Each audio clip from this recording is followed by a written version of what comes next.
Personal na nagsagawa ng inspeksyon si Police Brigadier General Arnold E. Abad, ang Regional Director ng Police Regional Office 7 sa mga paaralan sa Central Visayas noong ika-24 ng Hunyo taong kasalukuyan upang tiyakin ang maayos na pagpapatupad ng mga hakbang pangsiguridad at ang sapat na presensya ng mga pulis.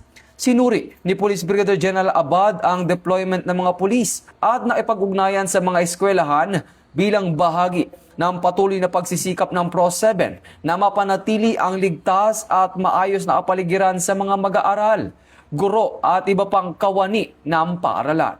Ayon sa Police Regional Office 7, magpapatuloy ang pinaigting na police visibility, pagpapaigting ng seguridad, regular na monitoring at koordinasyon sa mga paaralan upang matiyak na makapag-aaral ang mga kabataan sa isang mapayapa at ligtas na kapaligiran.